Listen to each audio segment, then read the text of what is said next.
Hi friends, reservations to scheduled caste, scheduled tribe and backward caste.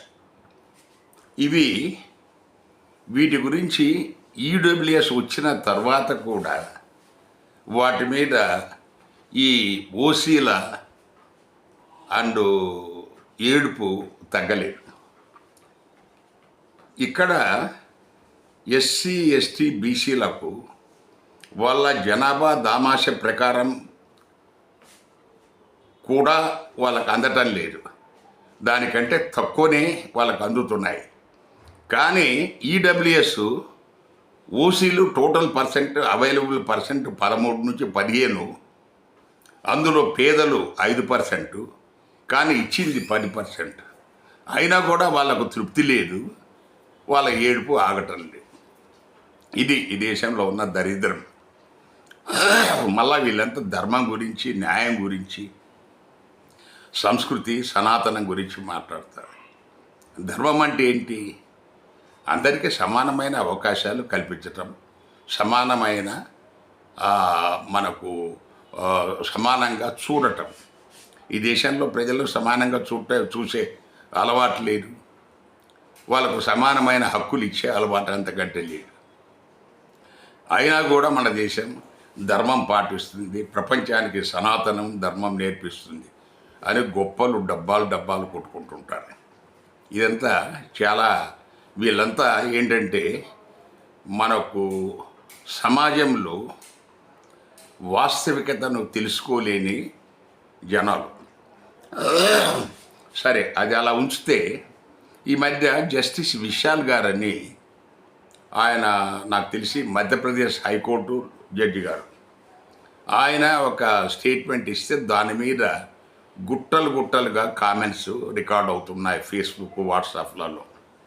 ఆయన ఏమంటున్నారు, ఈ రిజర్వేషన్లు అనేది ఒక తరం మాత్రమే ఇవ్వాలి, దాని తర్వాత తరం వాళ్ళకి ఇవ్వకూడదు. ఇది సామాన్యుడంటే మనం పట్టించుకోవాల్సిన పని లేదు. ఆయన ఒక జడ్జి గారు. సో ఇక్కడ ఆయన ఒక జడ్జిగా ఏ మేరకు న్యాయబద్ధమైన తీర్పులు చెబుతారు అనేది కూడా ఇక్కడ ప్రజలకు నమ్మకం కలిగే విధంగా ఆయన కామెంట్ లేదు. ఆయనకు ఒక వర్గం మీద సరైన అభిప్రాయం లేదు అనేది లెక్క తేలుతుంది. అసలు రిజర్వేషన్ల మూలాలు ఏంటి? ఇది open challenge. Through this video I'm openly challenging. ఎవరైనా మీరు రిజర్వేషన్లు రద్దు చేయడానికి సరైన కారణాలు చెప్తే తప్పకుండా మీతో నేను ఏకీభవిస్తాను. నేను చెప్పింది సరిగా ఉంది అని మీరు భావిస్తే ఈ పిచ్చి ఎందుకంటే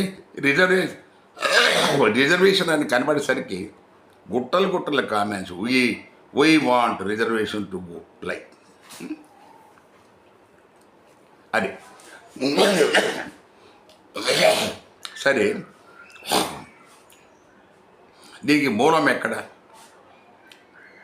1932 సెప్టెంబర్ 24న గాంధీ గారికి, అంబేద్కర్కు ఒక పూనా ఒప్పందం జరిగింది. చాలామంది తెలియకపోతే తెలుసుకోండి. తెలుసుకున్న తర్వాత అడ్డగోలుగా మాట్లాడితే, ఇప్పుడు మీరు అడ్డగోలు కామెంట్స్ పెడితే జనాలు దానివల్ల బాధితులు డెఫినెట్గా అంతకంటే అడ్డగోలుగా పెట్టవచ్చు. కానీ సభ్యత సంస్కారం మర్చిపోయి మరి కామెంట్స్ పెడుతున్నారు. ఇక్కడ మనం చెప్పదలుచుకుంది ఏంటంటే, బ్రిటిష్ వారి దగ్గర నుంచి బాబాసాహెబ్ అంబేద్కర్ మనకు ప్రత్యేక నియోజకవర్గాలు, స్పెషల్ కాన్స్టిట్యున్సీస్ను ఆయన సాధించుకొని వచ్చాడు రౌండ్ టేబుల్ కాన్ఫరెన్స్లో. దాని ప్రకారము ఎస్సీ ఎస్టీలకు వాళ్లకు రిజర్వ్ చేయబడిన నియోజకవర్గంలో ఆ జాతులు, కులాలు మాత్రమే ఓటింగ్ వేసి వాళ్ళ అభ్యర్థిని ఎన్నుకుంటారు, ఎమ్మెల్యే, ఎంపీ ఏదన్నా కానీ. దానికి బ్రిటిష్ ప్రభుత్వం ఒప్పుకున్నది. దాన్ని గాంధీ అడ్డుకున్నాడు. గాంధీ అడ్డుకొని ఆయన పూనాలో జైలు అని చెప్పేసి పేరుకు జైలు, లోపల అది ఒకంత 100 ఎకరాల గార్డెను. సరే, దానికి ఇప్పుడు అనవసరమైన విషయం. ఆయన ఏమంటే దీనివల్ల హిందువులు విభజన పెడతారు, అందువల్ల ఎస్టీలకు సంబంధించిన కాన్స్టిట్యున్సీలో కూడా అందరూ ఓట్లు వేయాలి.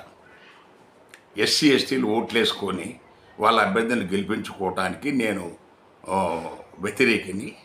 అదే ఈయన ముందు అమలు చేస్తే నేను ఆమరణ నిరాహార దీక్ష చచ్చిపోతాను. దాని మీద పెద్ద దుమారం లేచింది దేశంలో. గాంధీజీ ఆల్మోస్ట్ చచ్చిపోతున్నాడు అని అంబేద్కర్ మీద విపరీతమైన ఒత్తిడి, మాలవ్య, రవీంద్రనాథ్ ఠాగూర్, నెహ్రూ వంటి అందరూ ఆయన మీద పడి చివరికి అంబేద్కర్ను ఒప్పిస్తాడు ఆ అగ్రిమెంటును రద్దు చేసుకోవడానికి. అంటే స్పెషల్ నియోజకవర్గాల అగ్రిమెంటును రద్దు చేసుకోవడానికి. సో దానివల్ల మరి ఈ పేదలకు న్యాయం జరగాలి కదా. అంబేద్కర్ ఒక అగ్రిమెంట్ చేయించాడు గాంధీ తరఫున. కేడి మాలవ్య, మదన్ మోహన్ మాలవ్య ఆయన సంతకం పెట్టారు, ఇక్కడ అంబేద్కర్ సంతకం పెట్టాడు. దాని ప్రకారం మనకు రాజకీయ రిజర్వేషన్లు, ఎమ్మెల్యే, ఎంపీ ఎలక్షన్, పంచాయతీ ఎలక్షన్లో రిజర్వేషన్లు ఉండాలా అనేది అందులో భాగం, పూనా ప్యాక్ట్లో భాగం. రెండోది, విద్యా ఉద్యోగాలలో వాళ్ళ జనాభా దామాషా ప్రకారం సముచితమైన రిప్రజెంటేషన్ ఉండేలా చూడాలి, దానికి ఏర్పాట్లు చెయ్యాలి అన్నారు. సో దాని ఫలితంగా ఆర్టికల్ 16(4)లో రాజ్యాంగంలో ఆర్టికల్ 16(4) కింద ఏదైతే ఈ అణగారిన కులాలు ఎస్సీ ఎస్టీలు ఉన్నారో, అప్పుడు బీసీలు లెక్కలకు తీసుకోలేదు, వాళ్ళు వాళ్ళ జనాభా దామాష ప్రకారము రిప్రజెంటేషన్ ఇవ్వడానికే రిజర్వేషన్లు. వాళ్ళ జనాభా దామాష ప్రకారం అప్పుడు 1952లో 15%, 7.5% ఉందని అది ఇచ్చాను. సో దీనిలో మీరు అర్థం చేసుకోవాల్సింది ఏంటి, రిజర్వేషన్లు ఎవడి అబ్బ సొమ్ము కాదు. ఎస్సీ ఎస్టీలకు ఎవడు దాన ధర్మము చేయలేదు, అది ముందు ఫండమెంటల్గా తెలుసుకోవాలా. అది ఇట్ ఈజ్ ఏ హక్కు. అది రద్దు చేస్తే ఏమవుతుంది, స్పెషల్ కాంపోనెంట్లా నమల్లేకి రావాలి.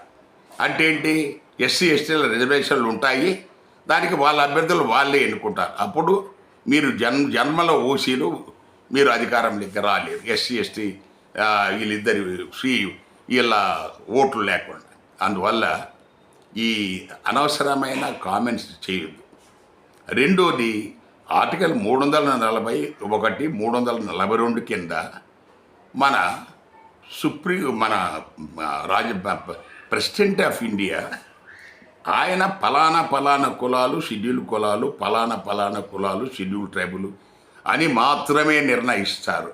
దాన్ని సవరించేది కూడా ప్రెసిడెంట్ ఆఫ్ ఇండియా మాత్రమే సవరిస్తాడు. కానీ మనకు మోడీ గారు వర్గీకరణ పేరులో మనకు కోర్టుల చేత చేయించాడు. ఆయన ప్రెసిడెంట్కు ఉన్న అధికారాన్ని సుప్రీంకోర్టు ద్వారా దొడ్డిదారిని చేయించాడు. అది సరే, మనకు అనవసరం. సో అందువల్ల రిజర్వేషన్ గురించి విశాల్ గారు మాట్లాడింది చట్టబద్ధమైన అంశం కాదు.